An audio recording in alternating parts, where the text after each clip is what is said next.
Someone asks, where are my teachings coming from?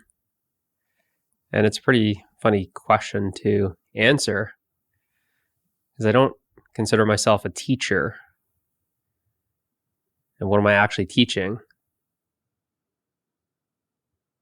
Well, I'm not really teaching you anything.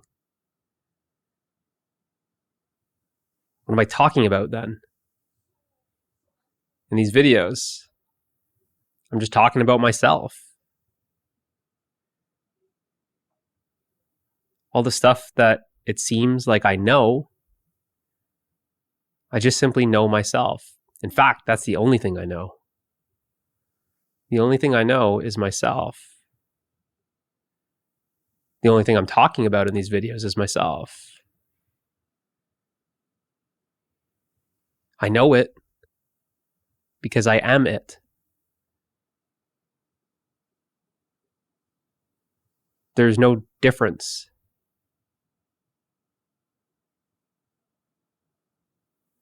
To know the truth is to be the truth.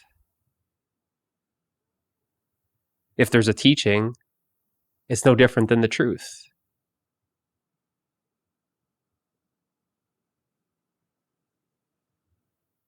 This is why it needs to be experiential.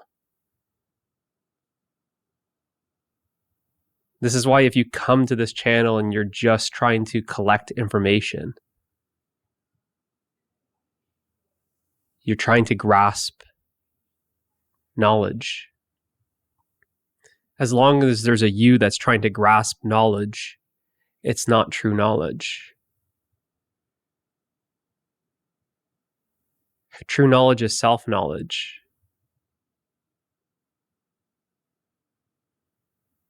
I know it so well because I am it. I'm sharing it so freely because I'm just sharing what I am.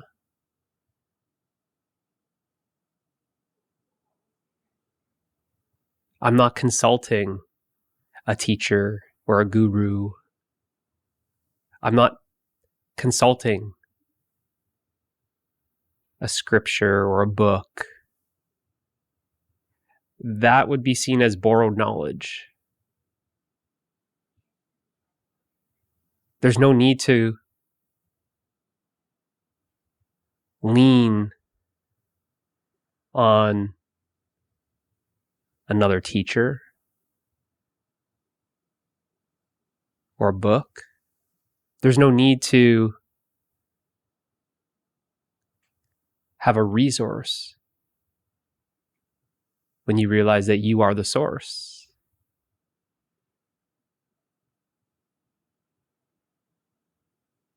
It's a natural expression.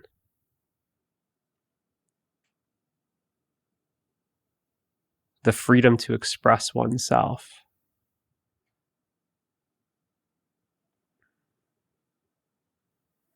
As long as you're listening and you're trying to take notes, you're trying to grasp, pause the video, what did you say? Rewind it.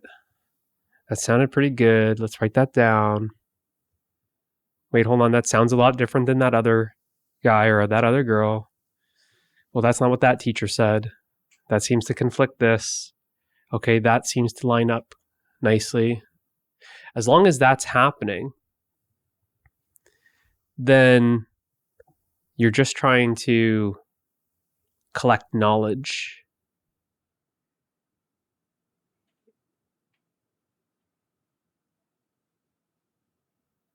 You're just seeing me as a resource. You're trying to process and digest what I'm saying.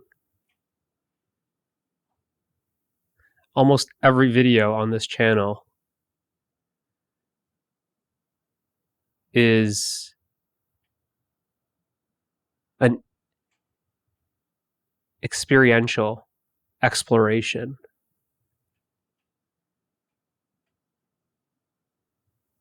In a good chunk of the video, I'm actually telling you, literally,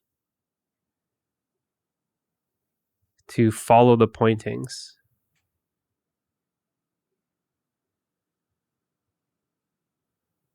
to pay attention,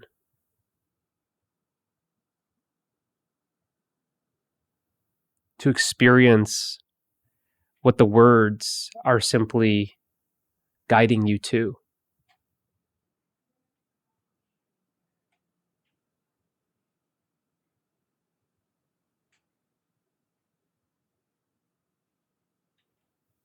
That, you could say, is the journey, the exploration. That's the territory. But what happens when you're just taking notes and, oh yeah, okay, that's a little different than what that other teacher said. That one seems a little far out there. That's too radical. I don't know. Then you're simply just holding on to the map. And the map is never the territory.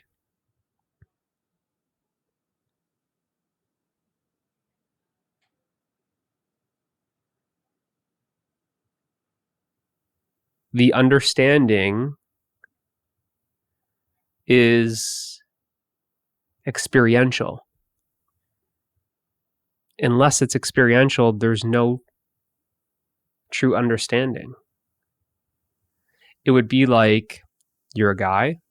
How can you understand what it feels like to be a girl? Or if you're a girl, how can you understand what it feels like to be a guy? You can't possibly understand because it's not your experience.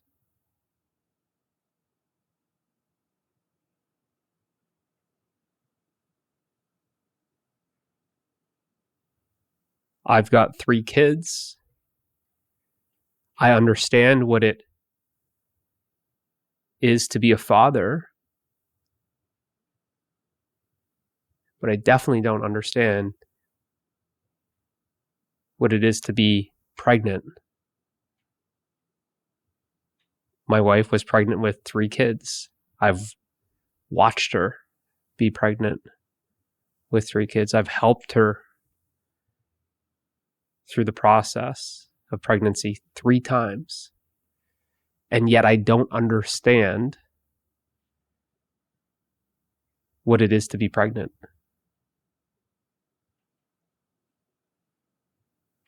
I could watch her go through 3 pregnancies, help her through the process, read a bunch of books on it, study it, watch a bunch of videos, and still not understand. Why? Because it's not experiential. This is the barrier with trying to see me as a teacher that you are collecting information from.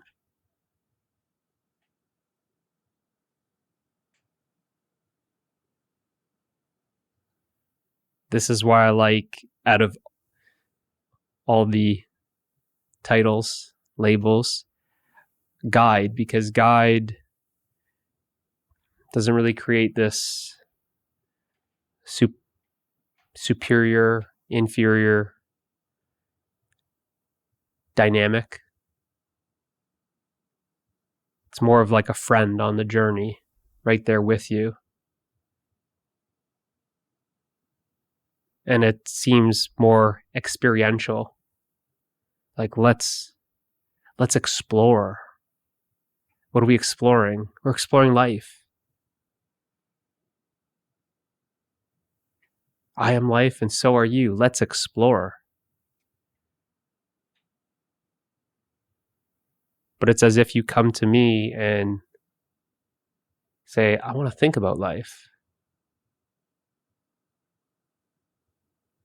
And I'm not here to think about life. It's not philosophy. I want to experience life. And when you're experiencing life, you're experiencing what you are.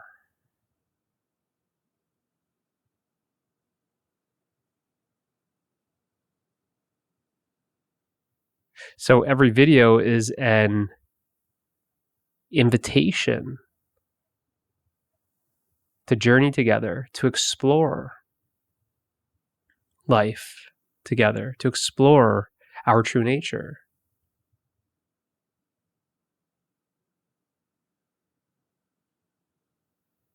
So when you sit there and you're listening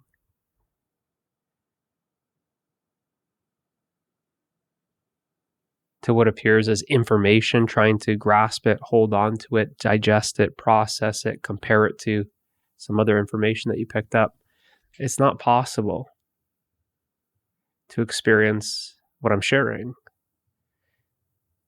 It's actually the obstacle. That effort of listening that way has to be dropped. That effort in trying to attain something, that effort in trying to take something, what's the takeaway message? How can I summarize what you just said? How can I take notes? Listening as if I've got some golden nugget, something to quote. You're missing the entire experience. You actually only start experiencing when you drop that. Drop all of that effort. When you drop all of that, you'll notice that the experience is actually always available.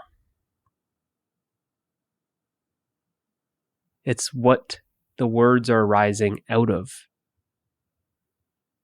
It's what is expressing these words.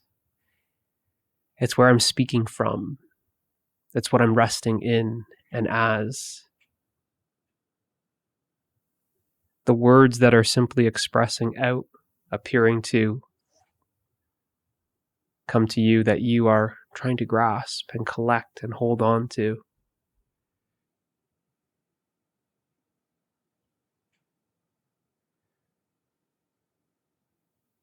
These are words that are not meant to be grasped. In fact, if you try and grasp them,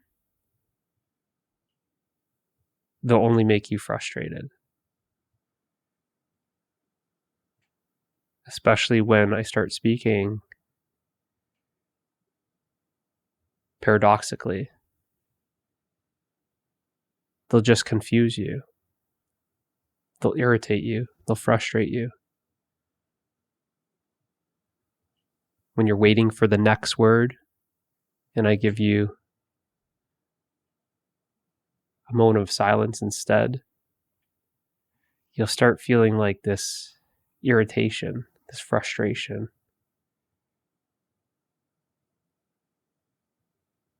Why is the cadence so slow? Hurry up, get to the point.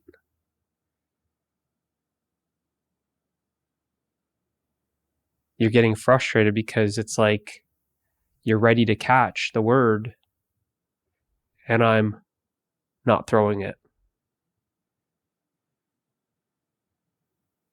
You want to play this game where I just throw the word and you catch it. Throw the word and you catch it.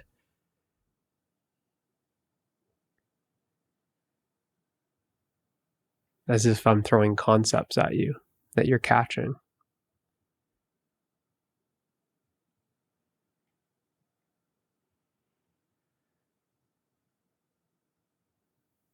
But what's really going on is there's something beyond these words. That's the actual experience.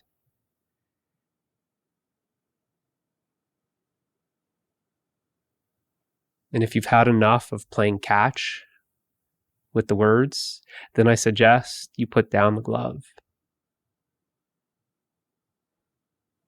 Drop it. Just simply be here.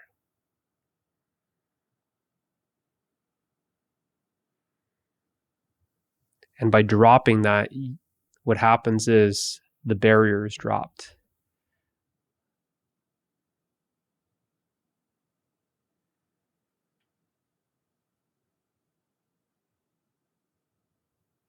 And now there's this possibility to experience what I'm sharing, to experience what I'm talking about.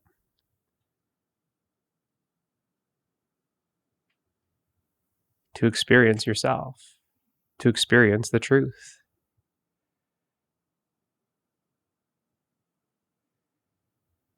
It's that effort of trying to grasp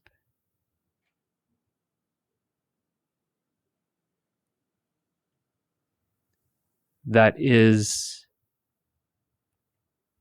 the last little bit of effort that needs to be surrendered.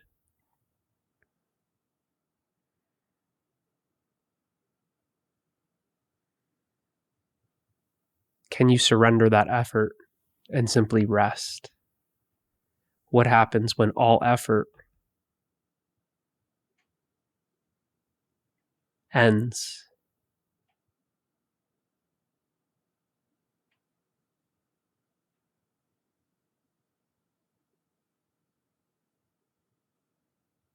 It's permission to rest.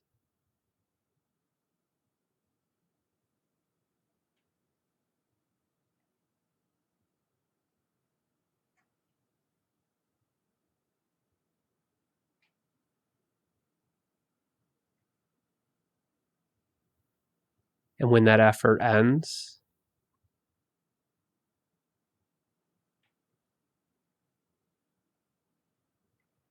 what remains?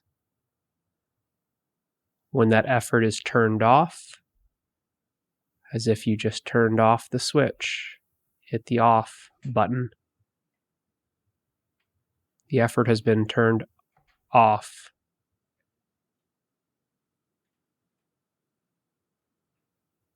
What is it that is always on? What is it that's always on? What is it that has not come to an end?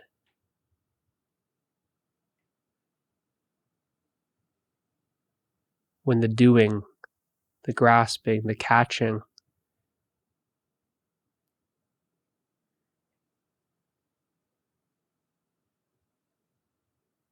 has been surrendered,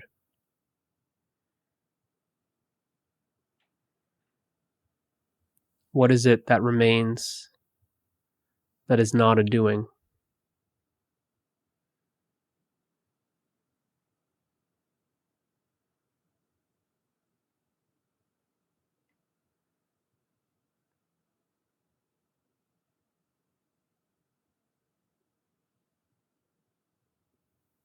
What is it that is aware?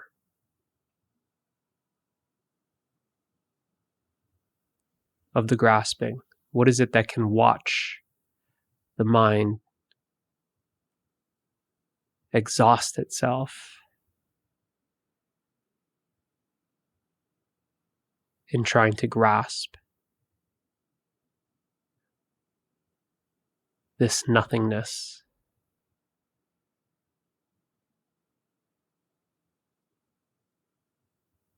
The words are something. The mind is trying to grasp something. And you are watching that.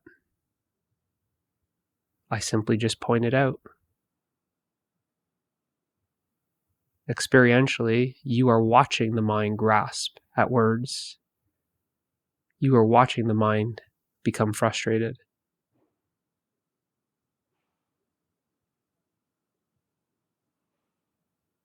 Trying to get it, to get what I'm saying. What I'm saying is not it. So what is watching this mind reach out and try and grasp at the things that I'm saying? And when I say what you are looking for is not a thing, What's watching that frustration? Where the mind can only grab things, and I'm saying what you were looking for is not a thing.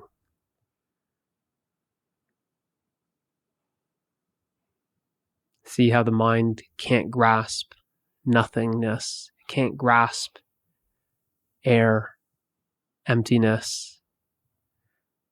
Now simply notice that that's the limit of the mind. That's as far as it can go. It's at its edge. It's at its boundary.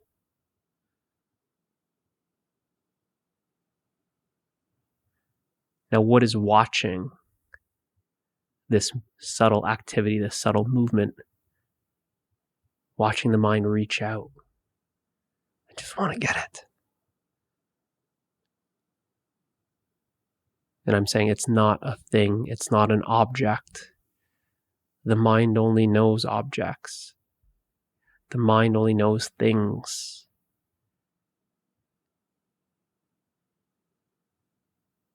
You see it reach out, trying to grab no thing.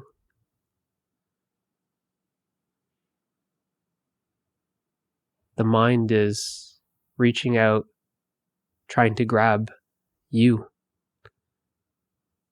You are no thing. You are the no thingness that's watching something grab another thing. You're watching it all. You are experiencing it. You are experiencing the frustration of the mind. You are experiencing the irritation of the mind. You are experiencing that restlessness. You are experiencing something get tired and exhausted.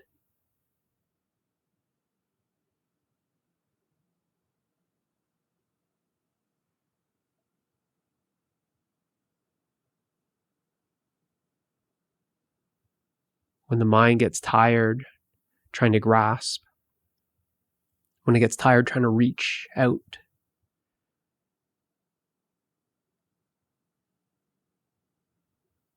when that activity comes to an end,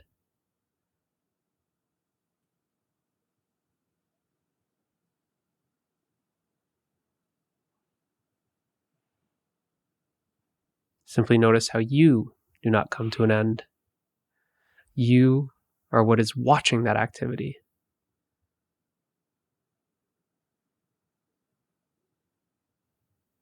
And when that activity comes to an end, notice how the watching does not come to an end. You are aware of that activity of reaching out, grasping, frustration, irritation. And when that activity comes to an end, notice how the awareness still is. If that reaching out activity has come to an end, if that reaching out activity has disappeared,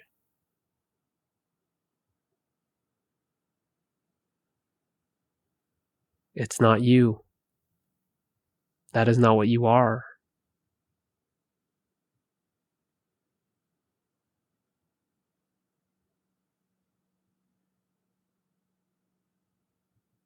When that activity comes to an end, it is simply rest that remains. You are the rest. When there's no more movement, there's just the stillness. You are the stillness.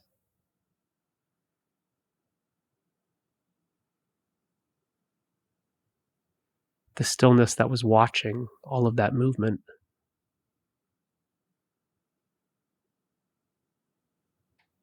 The rest that was aware of that which is restless.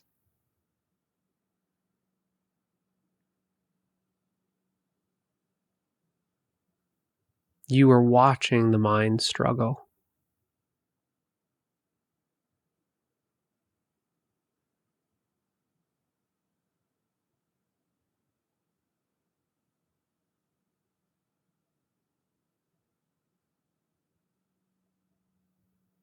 Now see how you can simply just remain as yourself.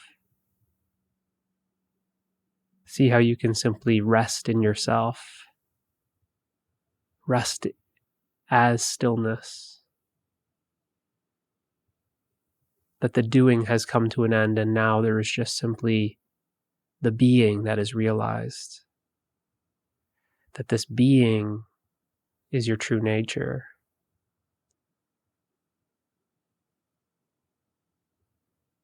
And it has always been here. It is ever present. The awareness of being,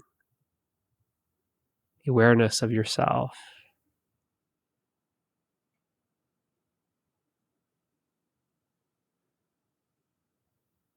That you are simply only focusing on the doing.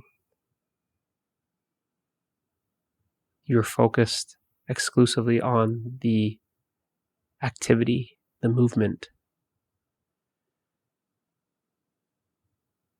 You are focused exclusively on the mind, the thing, the object. This being is not an object. This being is the subject.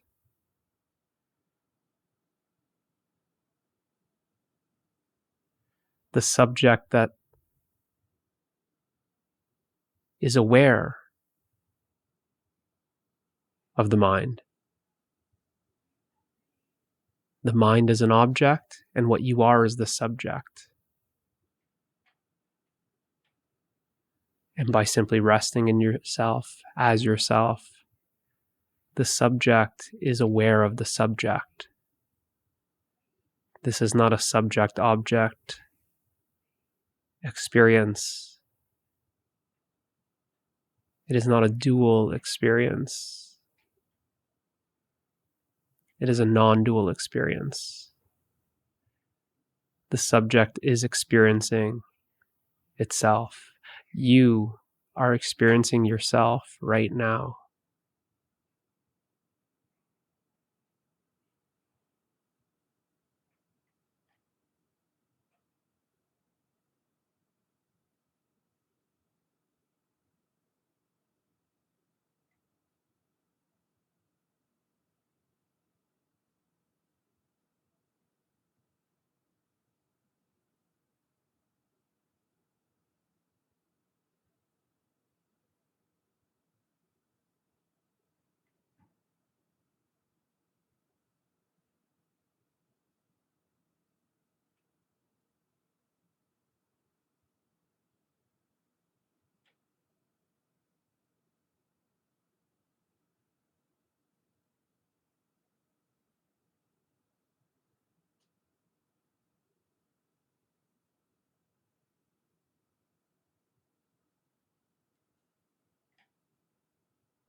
That is you. That is what you are. See you in the next one.